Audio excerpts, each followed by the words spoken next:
Buenas noches, doctor. Buenas noches. Ven la pantalla, ¿no? Sí, sí, doctor.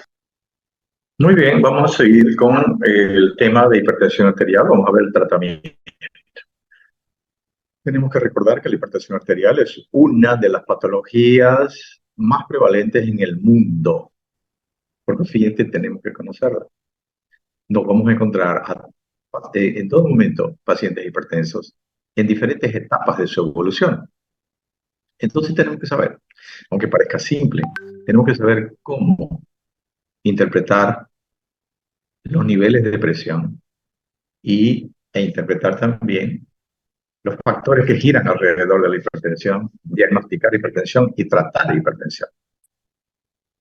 Entonces, para eso hay que recordar que generalmente la hipertensión tiene dos causas, dos etiologías.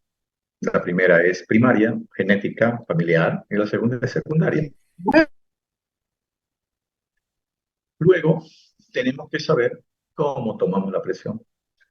Hay estudiantes que no saben todavía qué se escucha con la membrana del estetoscopio y qué se escucha con la campana del estetoscopio. Eso tienen que ver. Hay estudiantes que no saben dónde se pone el estetoscopio para tomar la presión arterial en el miembro superior, en alguno de los dos miembros superiores. Entonces, eso es importante que ese conocimiento quede firme y claro después de llevar este tema. Que si ustedes no lo investigan, al final, bueno, voy a ser yo el que le voy a sacar de duda. Porque cuando uno lo lee, lo pregunta y lo confirma, se queda en la memoria. Si uno lo pregunta, muchas veces pasa rápido y se pierde. Entonces, por más que sea aparentemente simple la hipertensión como patología, ¿por qué?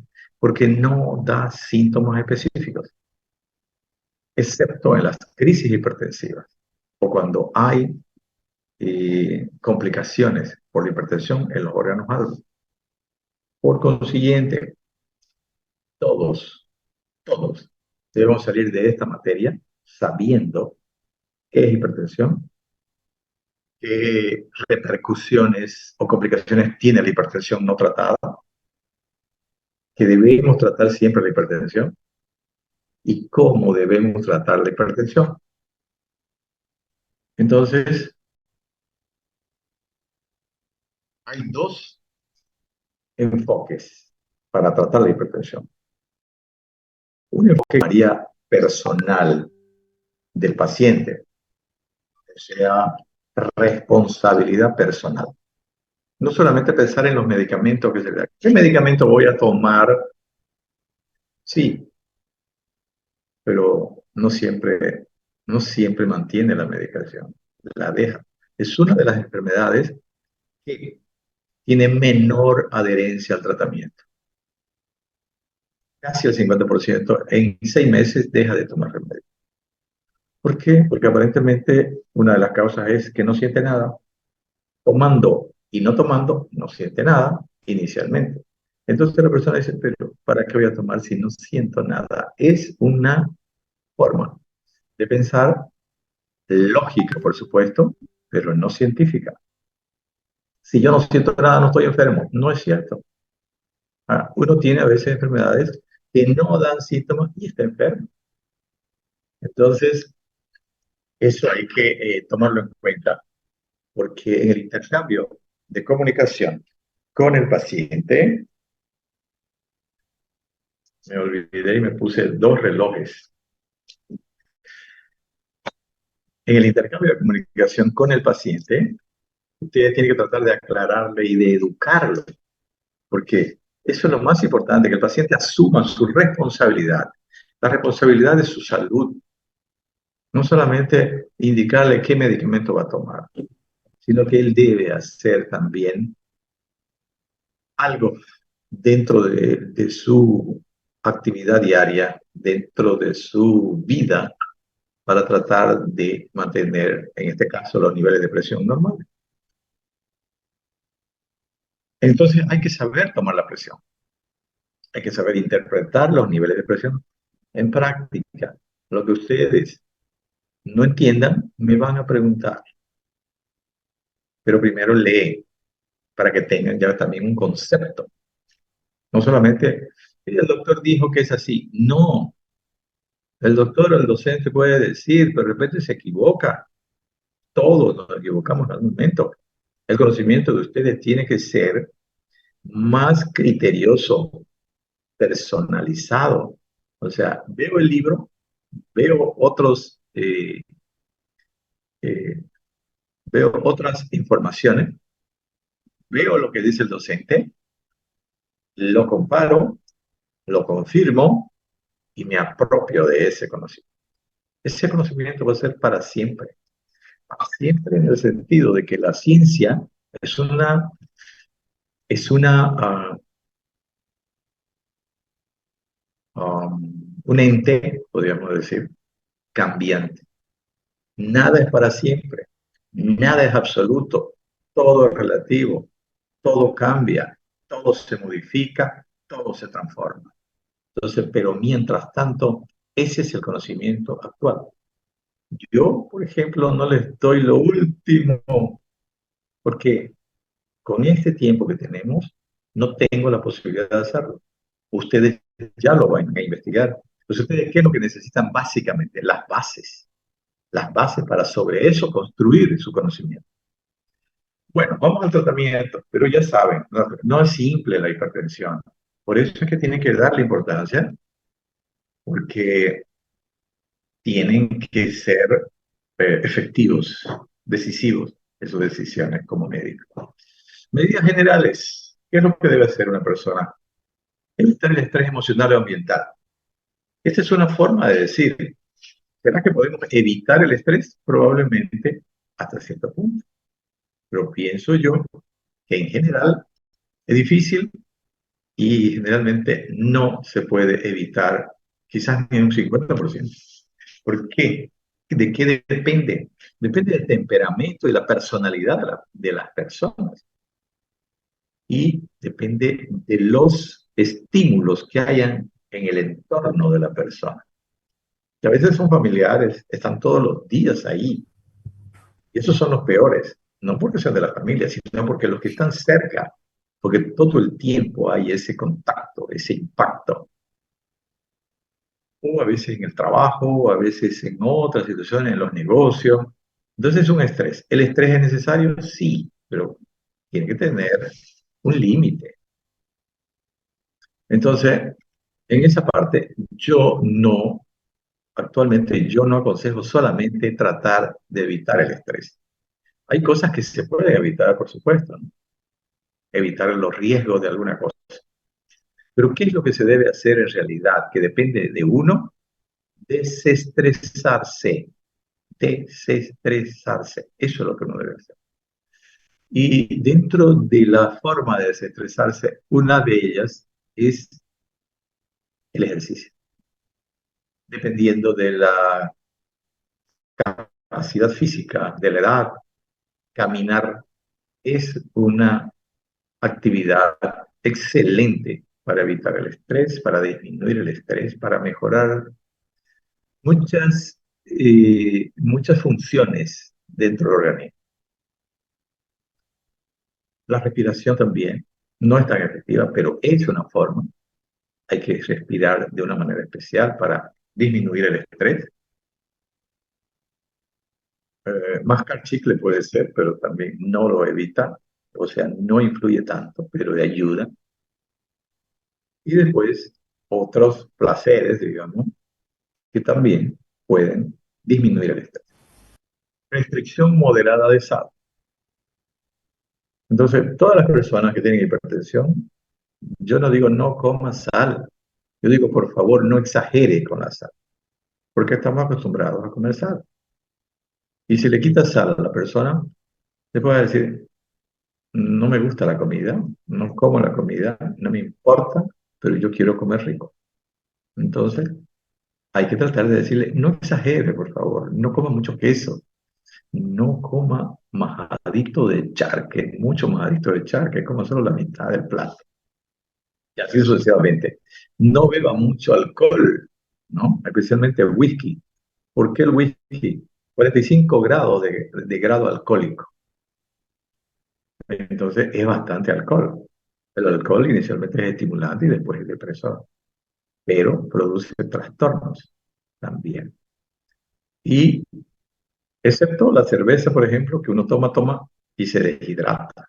Pero inicialmente hay acúmulo, aumento del volumen circulante, entonces la presión tiende a subir también. Luego, de la sal está el alcohol, el cigarrillo. El cigarrillo es importantísimo evitarlo, eso sí que se puede evitar porque es un hábito. Por supuesto, todos los otros estimulantes, ¿no? La coca.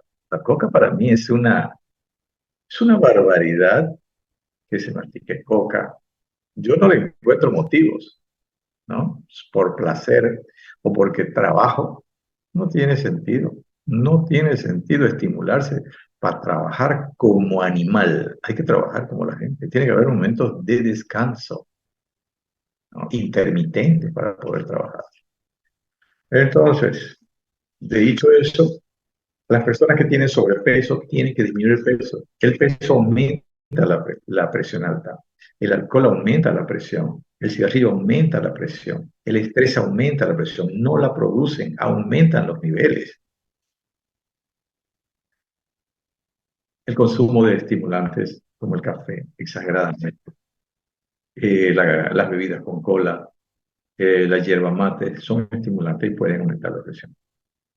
Reducir la ingesta de grasas saturadas es también una forma de disminuir el, el, la posibilidad de tener trastornos a nivel de vasos. Ingesta de alcohol inferior a 30 gramos por día. ¿Por qué se dice eso? No es cero. Porque hay sociedades donde beber una copita de vino todos los días es algo natural. Y se dice que el vino, el mejor vino para los problemas cardiovasculares es el vino tinto, por el tanino. Entonces, por eso se dice, bueno, hasta 30 gramos está bien. Tómense un vinito. Ejercicio físico regular moderado. Eso es para mí lo más importante.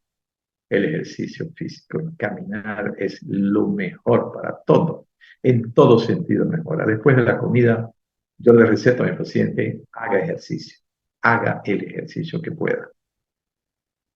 Entonces, todas estas medidas son importantes para que la persona pueda mantener sus niveles de presión.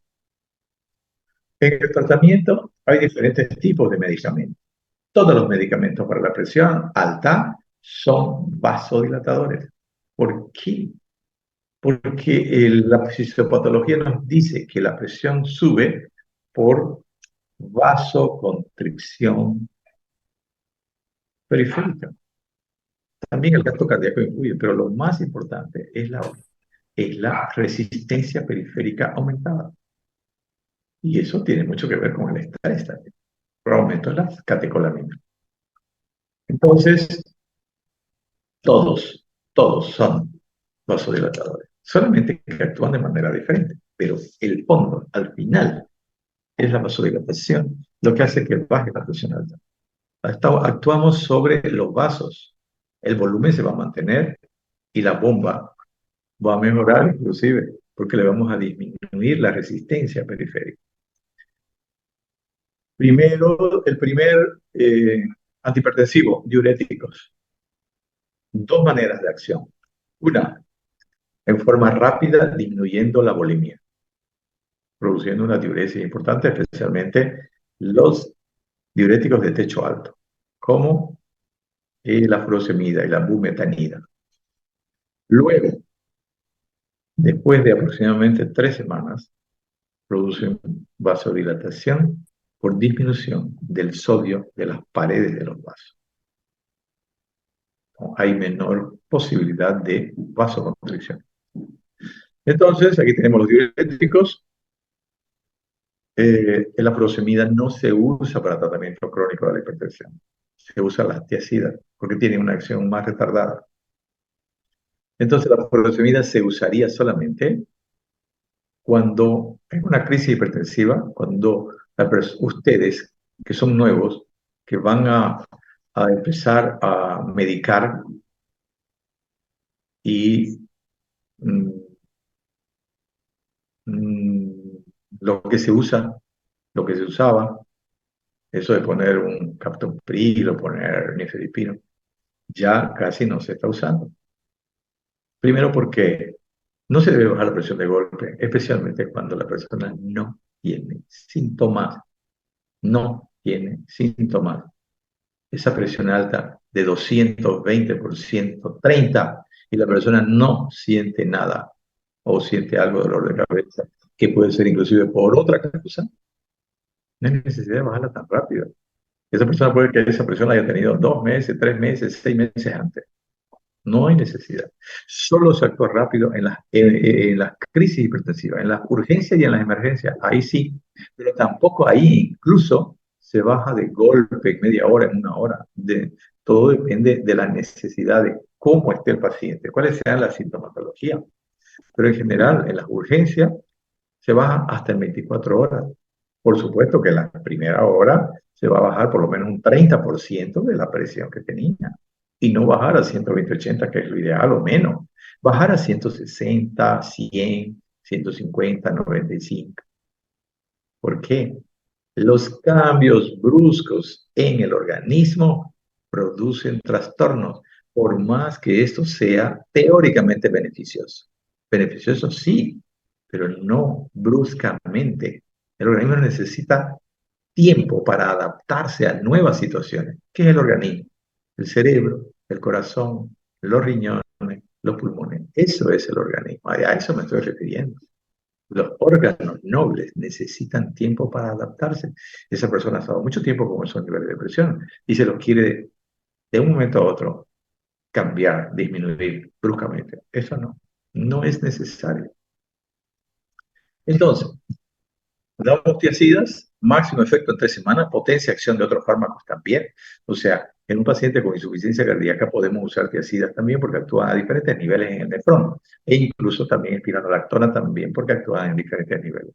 Efectos secundarios de los diuréticos tiazida, hiponatremia, hiperuricemia, intolerancia a la glucosa y hiperlipemia. ¿Cuánto se da de tiazida? La tiazida que utilizamos acá es la hidroclorotiazida y viene en comprimido de 50 miligramos. Generalmente yo no uso más de medio comprimido, generalmente solo uso un cuarto y eso es casi la que tiene la mayoría de los medicamentos que vienen en una sola tableta, los dos principios activos. Ejemplo, losartán con diurético, una tiazida 12.5. Hay algunos, por ejemplo, losartán forte de 100 miligramos que tienen 25 miligramos. Yo rara vez uso de 25 y si lo uso lo divido media y media. ¿Por qué? Porque hay posibilidad de que haya hipotasemia y algunos problemas colaterales y no se necesita. ¿Por qué? Porque básicamente yo voy a usar un principio activo para que baje sin ser diurético y el diurético lo voy a usar para que me potencie la acción del principio activo que estoy usando, del otro principio activo. Y además, probablemente para que el paciente, si tiene algo de edema, con eso se soluciona. Edema de miembros inferiores solamente, me estoy refiriendo, ¿no? Otro diurético. Por eso no está la furosemida aquí. La furosemida la vamos a usar solamente en caso de emergencia. Espironolactona bloquea la aldosterona. Es un antagonista de la aldosterona. Se le llama o se le llamaba ahorrador de potasio, diurético ahorrador de potasio. Entonces, ahora no solamente tiene esa acción, se usa cuando se usa furosemida para disminuir la salida de potasio. Ahora se usa, tiene una acción mucho mayor, porque se usa, como ya vimos en el tema de insuficiencia cardíaca, para disminuir la fibrosis de los procesos inflamatorios en el organismo. Entonces, por eso se usa más ya la tiroxina, 25 miligramos. Sabemos que vienen en comprimidos de 25, 50 y 100. Se da una sola vez al día. Es un medicamento que se acumula, recién va a ser total, su efecto total en 36 horas. Entonces, uno solo al día es suficiente, una vez al día, 25, 50 o 100. Se usa más, por ejemplo, cuando hay problemas de hígado, cuando hay problemas ya de insuficiencia cardíaca, no en este caso, ¿no? Insuficiencia cardíaca con trastornos de eh, hepatomegalia crónica y líquido en peritoneo, ¿no? ¿Qué se llama eso? Ustedes lo saben. Bloqueador, ¿cómo? Líquido dentro del abdomen, ¿cómo se llama? Ascitis. Sí, sí, doctor. Ascitis. Muy bien, la ascitis. En esos casos quiere decir que hay una hipertensión venosa, se llama hipertensión portal también. Entonces, esta hipertensión hace que el líquido, como en los miembros inferiores, sale de los vasos y va al líquido, va a la cavidad peritoneal, mejor dicho, a la cavidad abdominal. Y eso tiene mucho contenido de proteína. Por eso la solución no es retirar.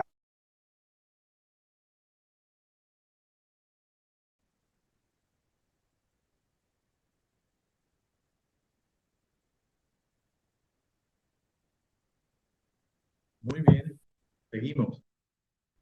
Entonces, espironolactona bloquea la aldosterona, es antagonista de la aldosterona, es el mineralocorticoide que aumenta durante la insuficiencia cardíaca crónica, es un hiperaldosteronismo secundario, porque hay un hiperaldosteronismo primario también, en otras circunstancias.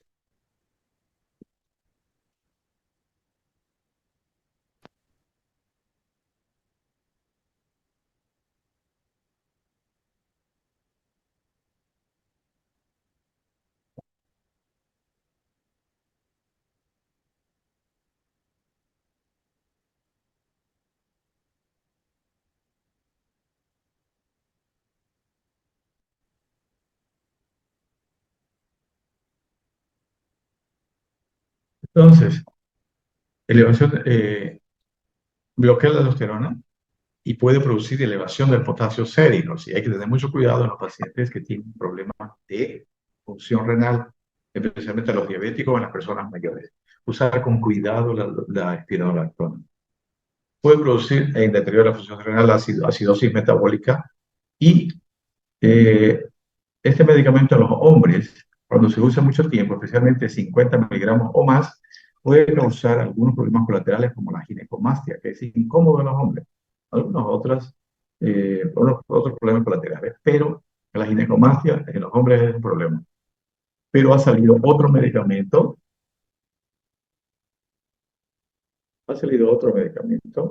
que es la eplerenona, que es un derivado de la espironolactona, donde este medicamento ya le han retirado ese factor que producía ginecomastia. Es un poquito más caro y se puede usar en hombres ya. Luego tenemos los bloqueadores. ¿Cuánto se da de espironolactona? Dimos una sola vez al día, 25 miligramos generalmente. Bloqueadores de los receptores beta-adrenérgicos. Antagoniza puramente los efectos de las catecolaminas sobre los receptores. Ya hablamos en insuficiencia cardíaca sobre los beta bloqueadores. Solamente dijimos que el tratamiento es diferente porque se empieza con dosis pequeña. Cuando es hipertensión, dependiendo de los niveles de presión, podemos empezar con dosis más elevadas. Pero por supuesto, ¿cuál es el kit de la cuestión para, primero, saber qué medicamentos vamos a darle? Y segundo, ¿qué dosis vamos a utilizar? Esa es la duda que uno tiene muchas veces en los pacientes. Tratamiento, disminuye el gasto cardíaco. Los beta-bloqueadores disminuyen el gasto cardíaco porque disminuyen la fuerza de contracción. Dos, y la resistencia periférica por varias causas, entre ellas inhiben la secreción de renina, terminaciones postgangliosas inhiben la secreción de catecolamina, y los receptores beta del sistema nervioso central, hipotálamo y trofosidal, disminución de la actividad simpática periférica. Esas tres formas principales. Hay otros nuevos que tienen otro tipo de acción también, pero todos van a producir al final vasodilatación periférica. Beta bloqueadores, ¿cuáles son las contraindicaciones? Insuficiencia cardíaca cognitiva en los sería una contradicción. Si están indicados en la insuficiencia cardíaca crónica o sistólica, ¿cómo se van a contraindicar? Pero aquí está la diferencia.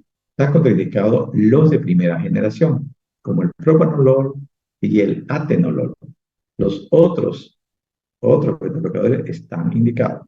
No se debe usar en insuficiencia cardíaca ni atenolol ni propranolol. No produce hipotensión postural ni por ejercicio, ¿no? Excepto los que tienen una acción doble, alfa y beta. Es cardioprotector en la isquemia, por eso se utiliza en las personas que tienen cardiopatía isquémica coronaria o en los pacientes postinfartados. Disminución de la muerte súbita en infarto de miocardio.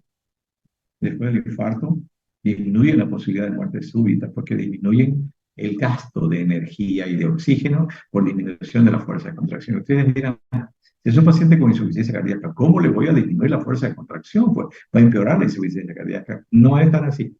No es tan así porque hay otro factor también que hay que tomar en cuenta. Generalmente estos pacientes tienen frecuencia cardíaca rápida. Al disminuir la cantidad de palpitaciones por minuto, va a ahorrar más que cuando se disminuye la fuerza de contracción. Y teóricamente entonces pensaremos, la fuerza de contracción es exagerada, que al disminuir nosotros con el betabloqueador un poco la fuerza de contracción no pasa nada, no empeora el paciente. Entonces aparentemente es exagerada y la cantidad de palpitaciones por minuto nos ayuda más que disminuir un poco la fuerza de contracción. Esos dos factores son importantes tomarlos en cuenta. La betalol y carvedilol son bloqueadores alfa y beta, pueden producir hipotensión postural. El que más se usa es el carvedilol, que lo vemos todos los días. Antagonista del calcio, otra familia. Hemos visto eh, diuréticos, beta bloqueadores, antagonistas del calcio, vamos a ver IECA, vamos a ver ARADOS. Aparte tenemos los bloqueantes centrales, como la metildopa, que se usa ya en última instancia, y la hidralazina, que tiene una acción directa. Pero estas cuatro son los principios activos que se usan. Nada más. Diuréticos, bloqueadores beta, antagonistas del calcio, IECA y ARADOS. 5. Esos 5. Disminuyen el calcio intracelular y vasodilatan. Hay dos tipos. Los antagonistas del calcio actúan en forma directa sobre el calcio en la musculatura de los vasos, del músculo liso. Entonces, vasodilatan. Hay dos tipos. El tipo nifedipino y eh, el tipo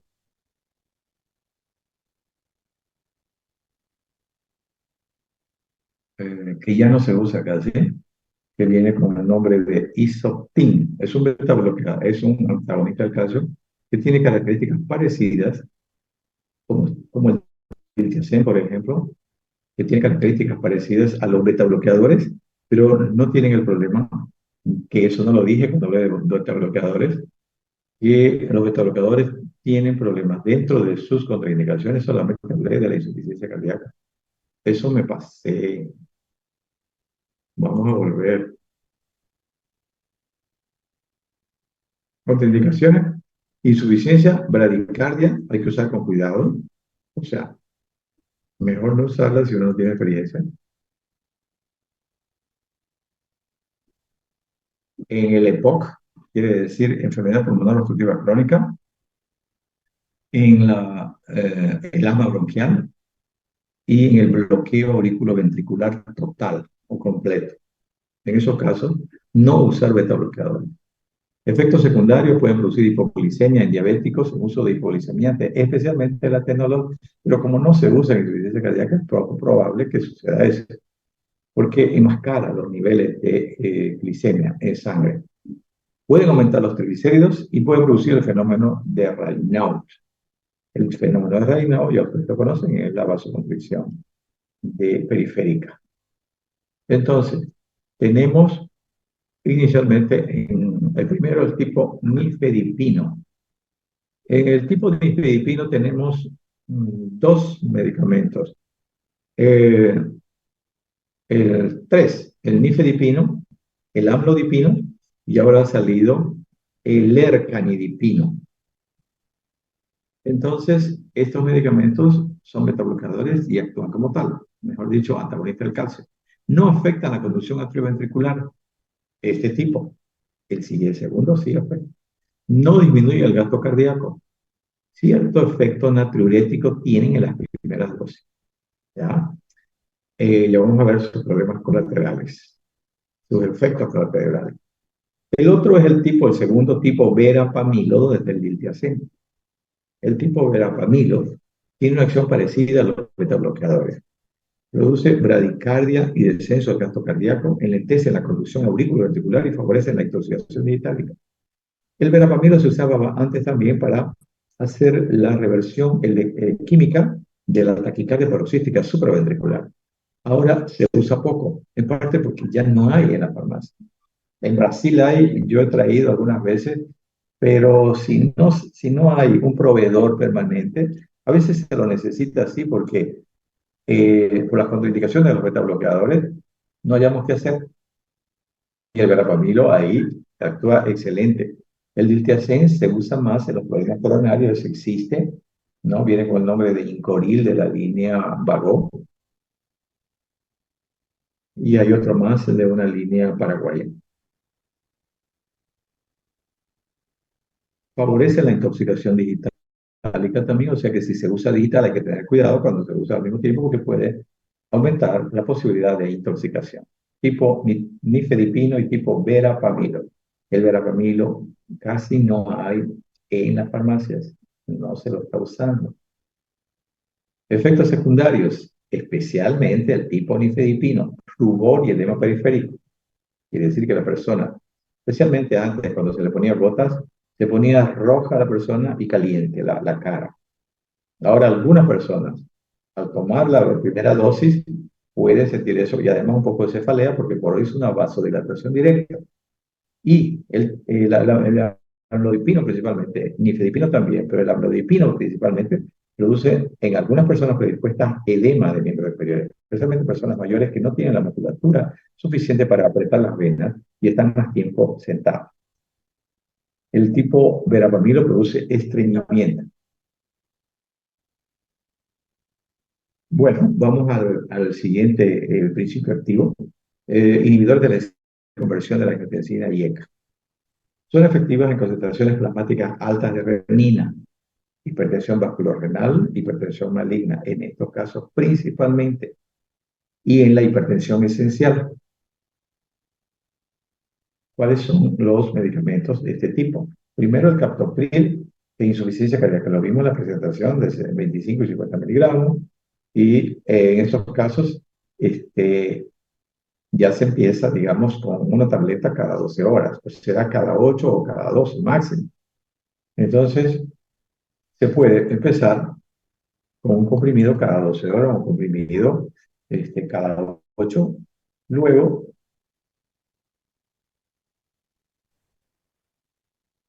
luego tenemos el enalapril, que no actúa como tal, es un profármaco que se metaboliza primero parcialmente y recién actúa. El captopril se está usando poco, generalmente usan más en Brasil, en Venezuela, en el sistema del SUS, digamos, ¿no? Del seguro universal, es más barato. Acá usamos más enalapril. Los efectos secundarios probables del captopril son granulocitosis, neumopatía membranosa, no neuropatía. Enalapril es otro fármaco que usamos. Vienen comprimidos de 5, 10, 20. El de 20 viene con diurético. Se usa 2 veces al día. Medio puede usarse de 5, 2 al día, de 10, 2 al día, de 20, 2 al día. Hay la literatura el primero que lleva acá fue el Lotrial, de la línea Megalab. El otro es el Enalab de la línea Vago. La literatura dice una vez al día. No sé si hasta ahora seguirá, pero yo le leí que hace 2 años la literatura dice una vez al día. Entonces si yo digo 2 veces al día y el estudiante me dice, doctor, en la literatura dice una vez. ¿Sí? Entonces, pero lo que se ha visto es que no actúa 24 horas, actúa máximo 14 horas. Entonces hay que renovar la cantidad del fármaco en sangre para mantener los niveles de presión durante 24 horas. Lisinopril. Todo tiene tendencia a producir tos por inhibir el metabolismo de las bradicininas. Este es uno de los problemas colaterales, especialmente con el enalapril. El lisinopril es otro IECA que se da una sola vez al día. Viene con el nombre de Acertil, de la línea Tecnopharma principalmente. Y la INTI también tiene esos dos, lo único que hay de lisinopril. Una vez al día, comprimidos de 10 y de 20 miligramos. Y otros efectos secundarios, fatiga, la palabra fatiga, ya tiene que tomarla con pinza, dispepsia, exantema, leucopenia, edema neurótico, tendencia a la hiperpotasemia. Por eso también en pacientes renales que están comenzando, no hay que dar IECA, porque puede hacer hiperpotasemia.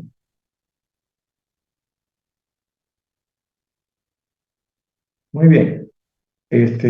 No sé por qué aquí se ha borrado, o lo tengo en otro lado.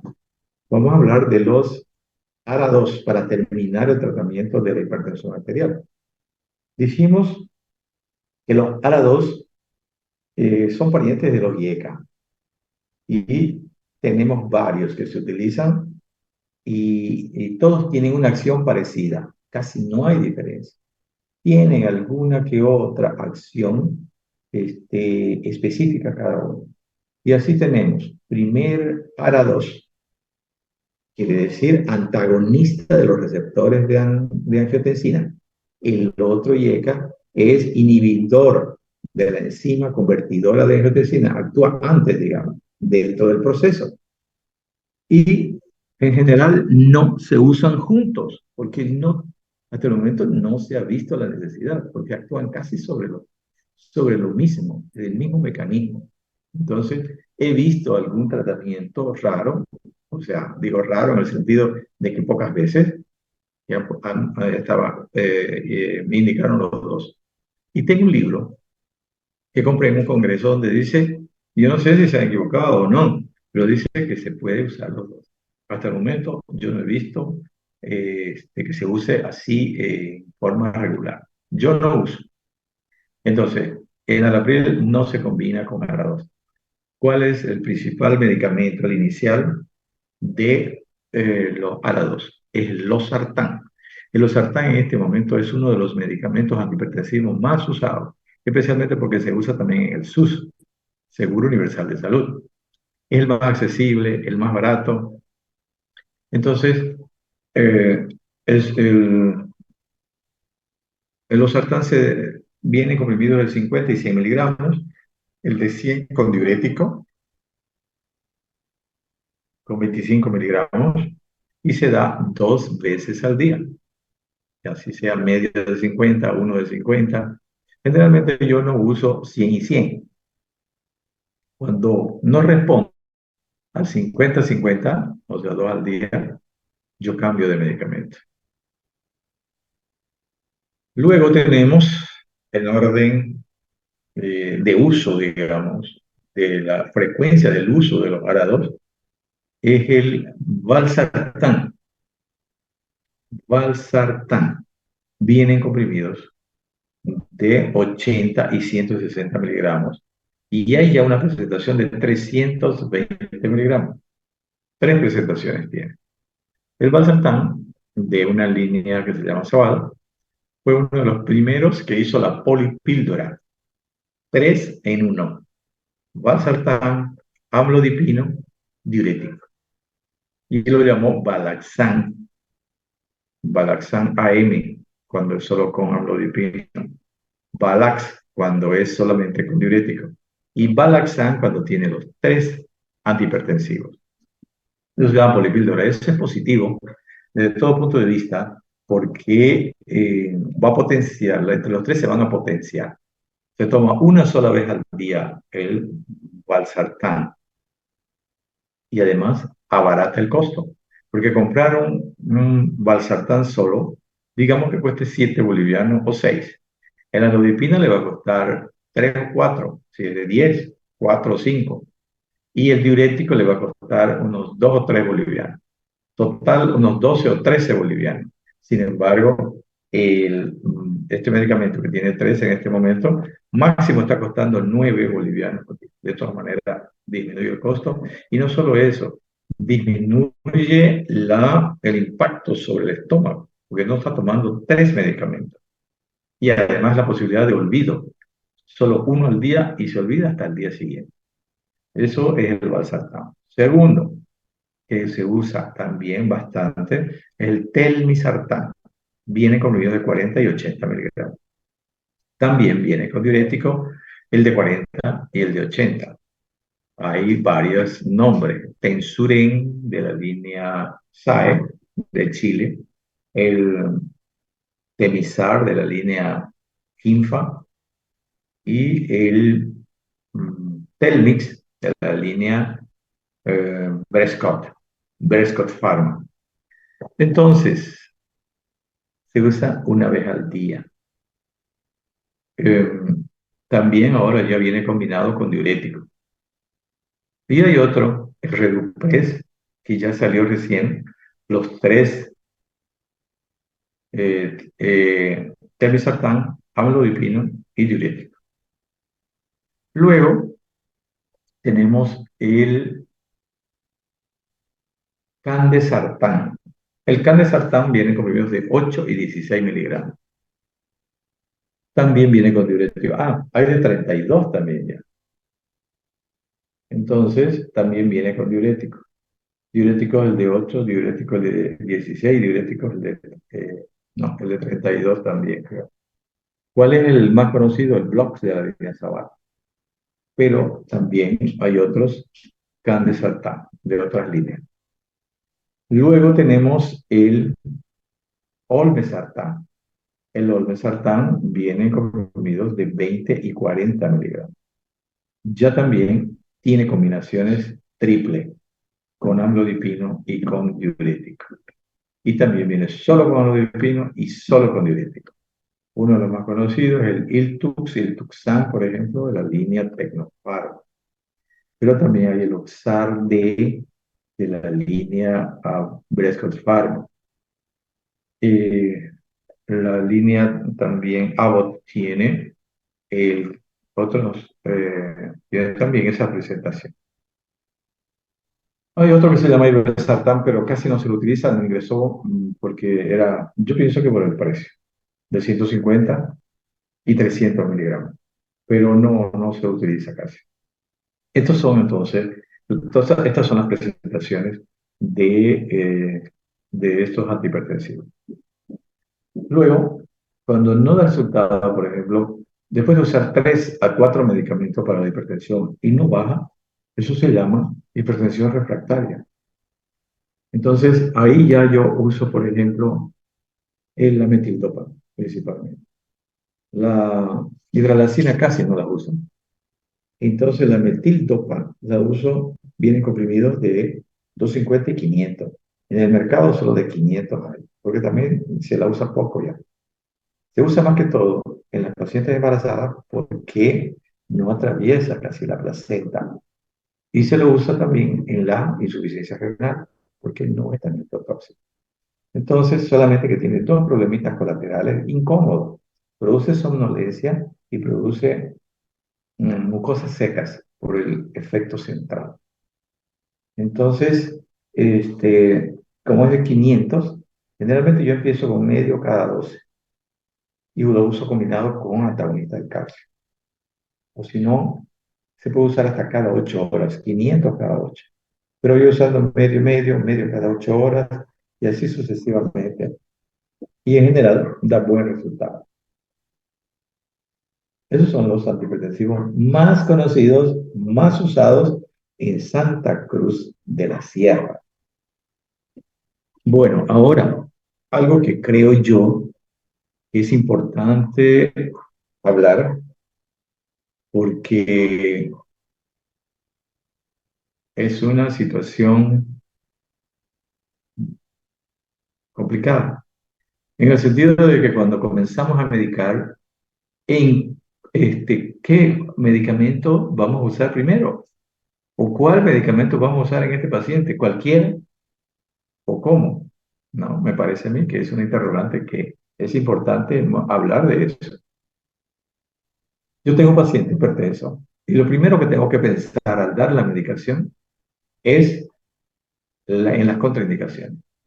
Ejemplo, paciente que tiene problemas de EPOC, no le voy a dar beta bloqueadores, ninguno en lo posible. Si no hubiera otro, ya le doy los últimos que han salido, que son menos broncoconstrictores. Pero si no, mejor si no uso. Es un paciente joven, hombre, que tiene inclusive frecuencia cardíaca un poco rápida. No le doy beta bloqueadores en lo posible, porque disminuye la potencia sexual. Y aunque no sea tan joven, más aún de 45, 50, 60 años. Entonces, esos factores hay que tomarlos en cuenta. Primero, la contraindicación. Segundo, si es un paciente que es mujer, tiene frecuencia rápida, es nerviosa, le doy beta bloqueadores.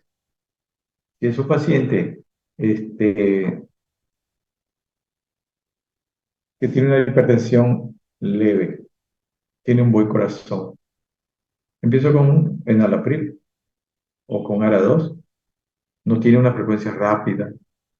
Entonces, este, empiezo con eso y hago los controles necesarios para ver si baja la presión o si aparece algún problema colateral con el paciente. Es así que se puede medicar. Tenemos que usar el medicamento que más conocemos, por supuesto, el que más se usa acá, los sartán, digamos, todos los sartán. Pero tenemos que controlar a la semana o a los 10 días, que es que en el momento en el que el medicamento hace ya todo su efecto, de ahí no va a subir. Si el paciente tomó y las circunstancias son más o menos normales, en el sentido de que no tuvo un problema emocional grande, no tuvo una dieta exageradamente con sal, no empezó a fumar o usó coca. Si es una persona que mantuvo más o menos sus condiciones previas cuando se le indicó el medicamento y no bajó la presión o no bajó lo suficiente, o aumentamos la dosis o cambiamos el medicamento. Generalmente yo cambio por antagonista del calcio. Y siempre que la persona no tenga edema, ¿no? Y si tiene edema, usa un poquito de diurético, pero si tiene mucho edema, si le damos en una persona que está mucho tiempo de pie, mucho tiempo sentada, es una persona mayor, entonces hay que tener cuidado al usar el medicamento. Son esas situaciones en general que nos van a definir qué medicamento vamos a empezar. Además, el más asequible, ¿no? El más asequible. Si yo le doy un medicamento como olmesartán, por ejemplo, y la persona no puede comprar si no tiene seguro, ¿qué hago? Le tengo que dar uno asequible, un enalapril o un losartán más barato. Ojalá que le baje la presión, pero peor es que no tome. Pero tampoco pues va a tomar y que no le baje la presión. No tiene sentido también. Hay personas que tomé, doctor, el nifedipino, pero se me acabó y volví otra vez con el losartán. Pero el losartán no le baja la presión, entonces ¿para qué toma? O sea, no tiene sentido ya usar un medicamento donde se comprobó que no le baja la presión. Esas son las situaciones que se pueden presentar. ¿Y cuál es el medicamento, el antihipertensivo ideal? El antihipertensivo ideal es aquel que baja la presión con la menor dosis posible, tomando la menor cantidad de veces al día y que dé la menor cantidad la menor cantidad de problemas colaterales y el más barato si es que lo tiene que comprar. Esas condiciones tiene que tener un antihipertensivo. Primero, que sea efectivo. Segundo, que no le dé problemas colaterales. Tercero, que sea lo menos posible que tome al día. Y cuarto, que no sea tan caro, que sea asequible. Eso es lo que tiene que pensar también para medicar a un paciente. ¿Alguna pregunta? Doctor, ¿podría explicar de nuevo lo último que dijo? Por favor. Muy bien. Para tomar la decisión de medicar a un paciente, tenemos que tomar en cuenta de que el mejor medicamento antihipertensivo, el mejor, cualquiera que sea, no es este, no es este, no es este, el mejor para el paciente, porque ustedes saben que las personas tienen características individuales. Lo que le sirve a uno no le sirve al otro, ¿no? Entonces, el mejor medicamento es el que le baja la presión, no importa cuál sea, pero por supuesto, después de no importa cuál sea, que le dé menos problemas colaterales, lo menos posible. Que también ese medicamento lo tenga que tomar la menor cantidad de veces al día, una sola vez, y que no sea difícil de adquirir en la parte económica, porque si no, el paciente no lo va a tomar. Si le da problemas colaterales, lo va a dejar. Si toma muchas veces al día, lo que sucede, por ejemplo, es que los sartán, por ejemplo, barato toma 2 veces. Con el tiempo, va a tomar uno. Va dejando. Entonces dice, ¿para qué voy a tomar dos si no siento nada? Estoy bien. Y hay otro aspecto.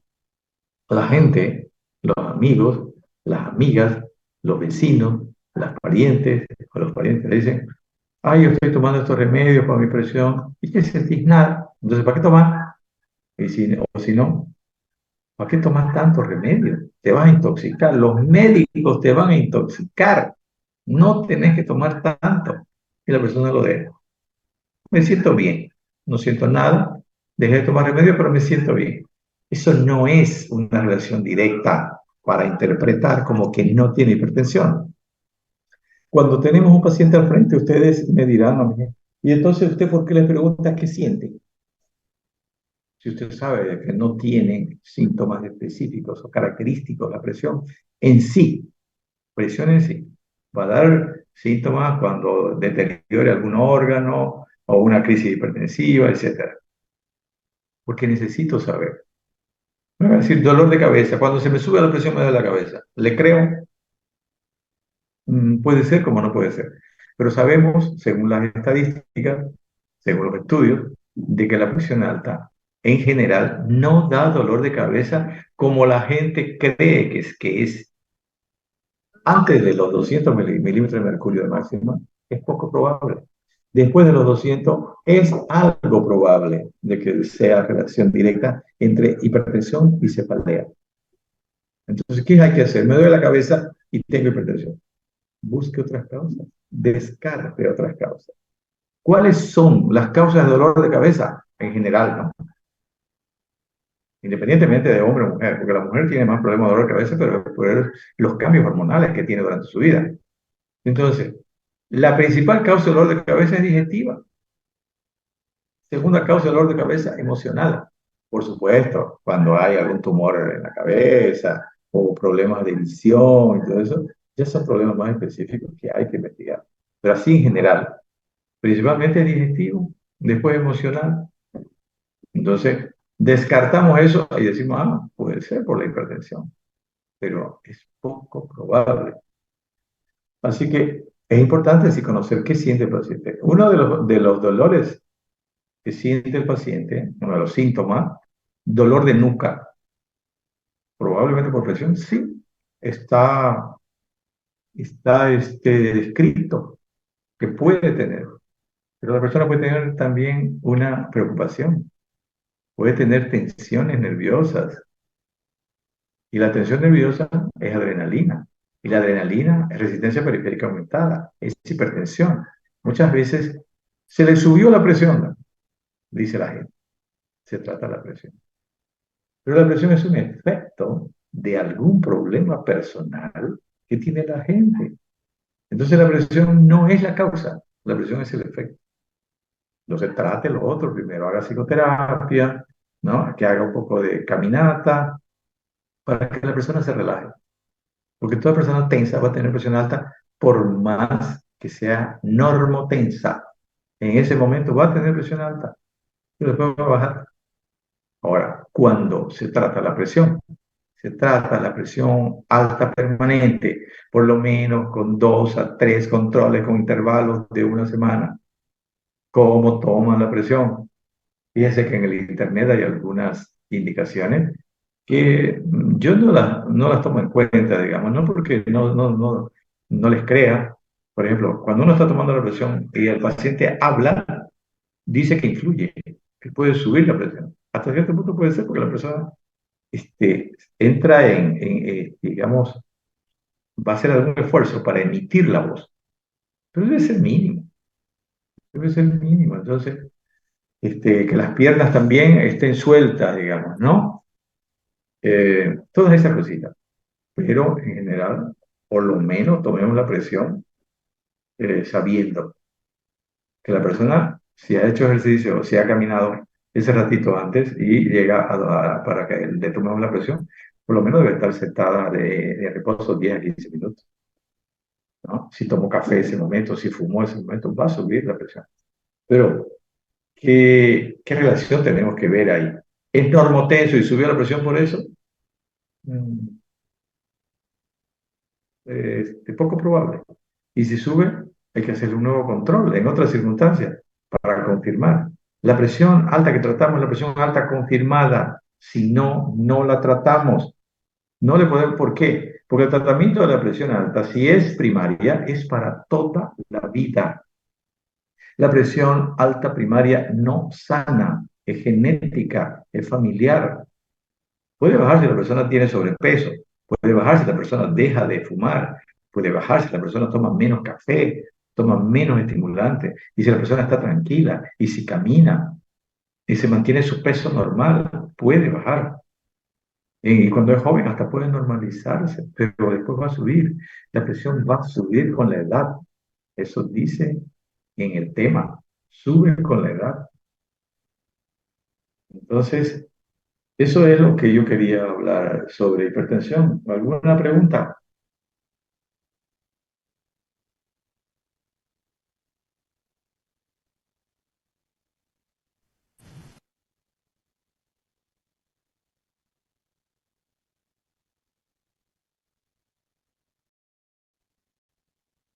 Sí, en la preeclampsia se usa un medicamento que baje rápido. Generalmente se usa la hidralazina porque actúa rápido, porque tiene una acción directa sobre los vasos. Solamente que la hidralazina produce aumento de la frecuencia cardíaca, ¿no? Pero lo que importa es bajar la presión. Si la persona no tiene problemas de cardiopatía, entonces no hay problema. Lo importante es bajar la presión. Esa es una emergencia hipertensiva, ¿no? Doctor, ¿Sí? en caso, por ejemplo, de que un paciente tenga problemas oculares, es decir, que tenga la tensión, la presión ocular muy elevada, casi con rasgo de glaucoma, ¿cómo trataría eso como en hipertensión? ¿Cómo afectaría? Primero que la presión del cerebral no tiene una relación directa con la hipertensión con la presión general. No tiene porque tiene su propio autocontrol, pero no es 100%. Influye, pero no Ah, ya, tanto. eso ¿Ya? me gusta.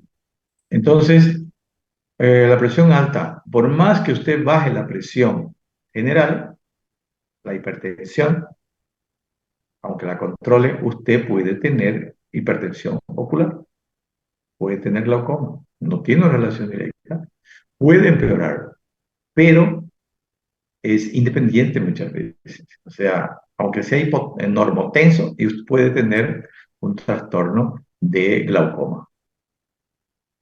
Claro, a lo que yo me refería, doctor, es que si tengo no es el caso mío, ¿no? Solamente un caso Mm. hipotético. Si tiene, por ejemplo, hipertensión, ¿le sumaría la presión ocular a la hipertensión o solamente es un dato y ya? Por eso le digo, no tiene una relación directa, Ya, ¿ya? No tiene una relación directa. está perfecto. Es independiente.